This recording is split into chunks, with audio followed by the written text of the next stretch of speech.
everybody. Welcome back to today's Bible study. I'm your speaker, JTMLA9681. And starting this month in June in 2018, we are going to start going through more Bible prophecy of the end times. And this video is an introduction to it, so it's not going to be very long. So go ahead and pause this video at your leisure and give yourselves a word of prayer before we get started.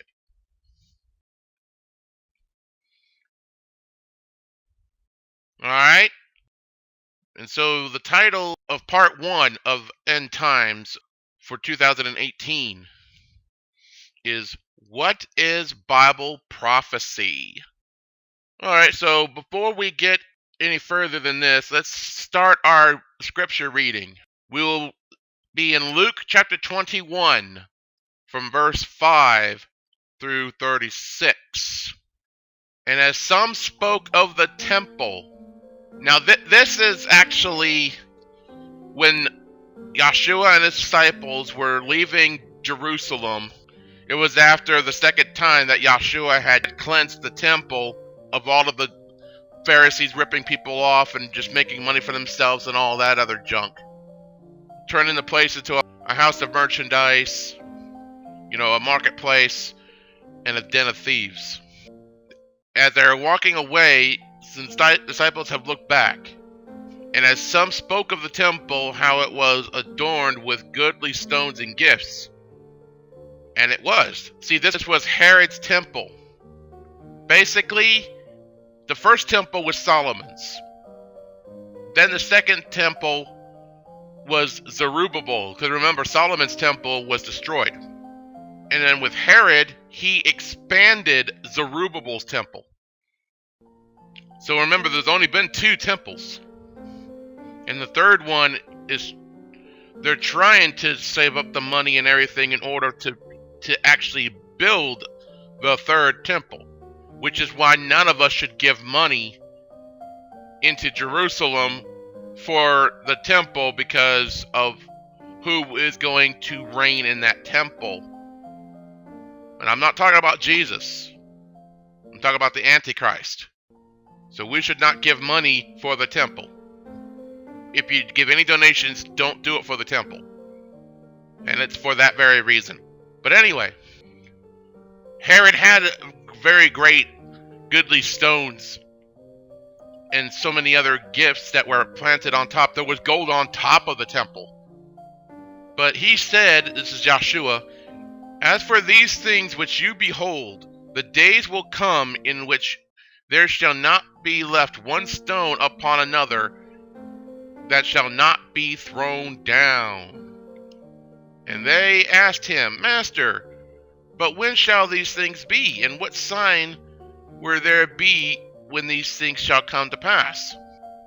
And he said, Take heed that you do not be deceived, for many shall come in my name, saying, I am Christ, and the time draws near. Go you not therefore after them. But then you shall hear wars and commotions. Be not terrified, for these things must first come to pass, but the end is not by and by. Then he said unto them, Nation shall rise against nation, and kingdom against kingdom, and great earthquakes shall be in diverse places, and famines and pestilence, and fearful sights, and great signs shall there be from the Shalmayim. That should be plural, not singular. But before all these, they shall lay their hands on you and persecute you, delivering you up to the synagogues and in prisons, being brought before kings and rulers for my name's sake, which exactly has been going on. And it shall turn to you for a testimony. Settle it therefore in your hearts not to meditate before what you shall answer. For I will give you a mouth and wisdom which all your adversaries shall not be able to gainsay nor resist. And you shall be betrayed both by parents and brethren and kinfolks and friends, and some of you shall they cause to be put to death. And you shall be hated for all men for my name's sake, but there shall not a hair of your head perish. in your patience possess you your souls. And when you shall see Jerusalem compassed with armies, then know that the desolation therefore is nigh. Then let them which are in Judea flee to the mountains, and let them which are in the midst of it depart out, and let not them that are in the countries enter thereinto. For these be the days of vengeance, that all things which are written may be fulfilled. But woe unto them that are with child, and to them that give suck in those days. For there shall be great distress in the land, and wrath upon his people.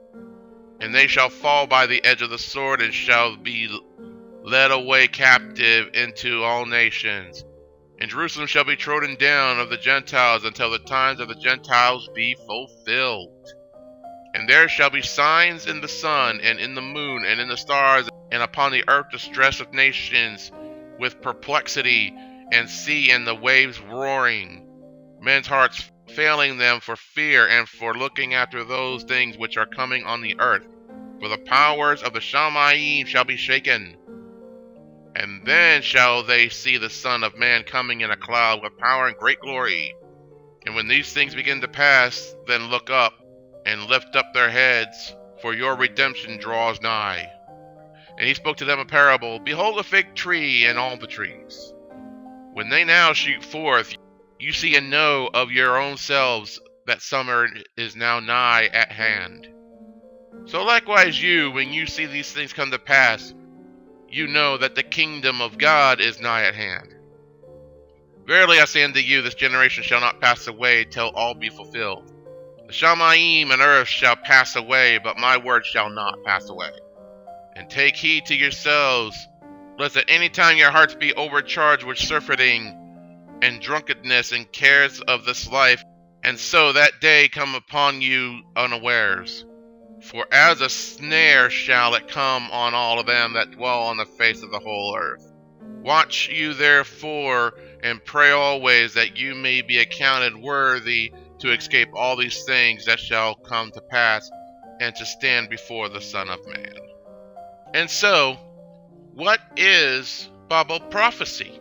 Well, Bible prophecy is Elohim, which is God, the Father, the Son, Jesus Christ, and the Holy Spirit. The Father, which is Abba Yahweh, Jesus Christ, Yeshua HaMashiach, and the Holy Spirit, Ruach HaKodesh. Altogether, they are Elohim. It is a title, not a name. But Bible prophecy is Elohim telling us things that will happen before they happen. Quite simply. And then here's a question that people ask all the time. Why are you so into Bible prophecy? Well, I have a better question. Why should we be into Bible prophecy? Well, number one is that it proves that Elohim is Elohim. Let us go to Isaiah chapter 46, verse 9 and 10 in the Old Testament. Remember the former things of old, for I am Elohim, and there is none else. I am Elohim, and there is none like me, declaring the end from the beginning, and from ancient times the things that are not yet done, saying, my counsel shall stand, and I will do all my pleasure.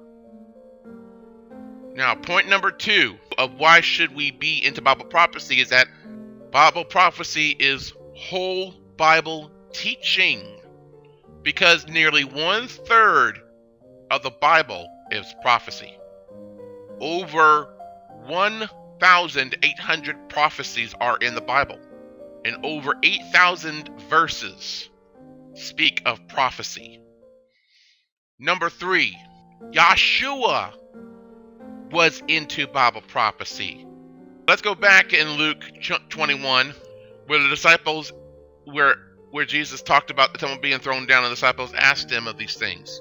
See, Luke saying, look at these great buildings, and especially the temple itself, which was really Zerubbabel's temple, but it was expanded with other buildings because of Herod. Because Herod wanted it to look even greater.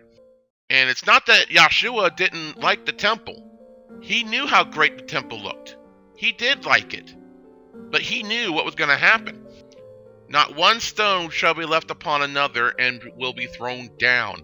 Because today, the only thing that is really sitting on top is the Dome of the Rock. That was built later.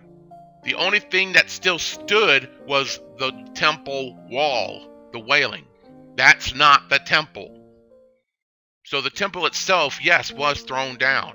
And then they asked him, well, when shall these things happen?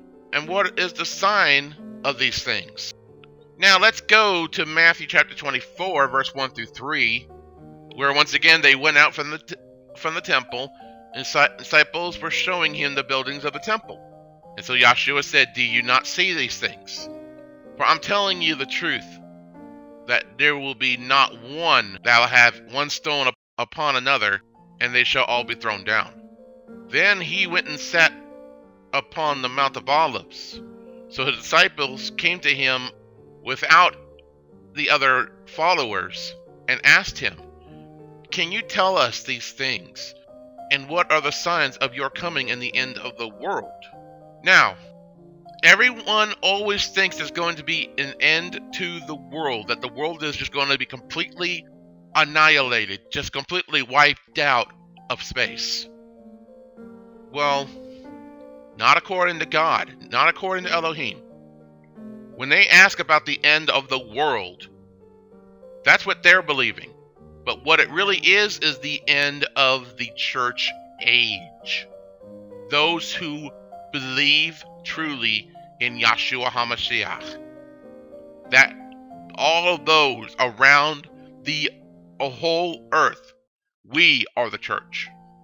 And in the original Hebrew, if you don't like to call ourselves the church, then you can also say that we are the called out ones. So what is the sign of Yahshua's coming and the end of the called out ones?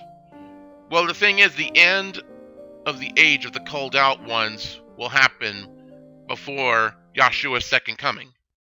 Now also in Mark, as he went out of the temple, one of the disciples said to him, look at the manner of the stones in the buildings that are here.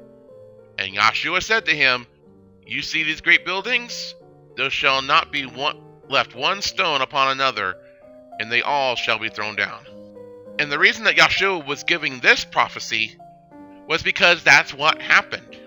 Tyrus had made a decree that the temple shall not be touched when they went and attacked Jerusalem, which was the Romans. Well, one of the soldiers threw torches into the temple windows, which caused the gold upon the building to melt and fall within the cracks. And of course the Romans wanted that gold. So they tore that temple apart and threw all of the stones onto the street. Now if you look at this picture right here, these are some of the stones. And while they are down here on the street like this, it looks to be as if probably about right here, where you see my cursor at, with this line around right here, is actually how far they were buried. There was nothing but dirt, nothing but hard dirt there.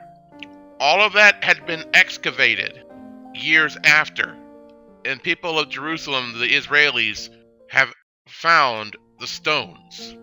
So these stones, and possibly others that are not in this picture, are the remnants of Herod's temple. But see, that was the prophecy that Yahshua was giving on that when it came to the temple. And so Yahshua knew about all these things, and that's why he was so great in the prophecy, because he wants us to know these things. He wants us to know when the time is right for us to know. And even then, for all of us being humans, we can get things confused. I mean, it happens all the time. And now number 4 of why should we be into Bible prophecy. It's because it will motivate us to live rightly today, to be prepared. for tomorrow. Remember, Yahshua told us, do not worry about what tomorrow will bring you. Worry about today. Tomorrow has its own problems to worry about. Yahshua wants us to prepare ourselves for tomorrow by living rightly today, now.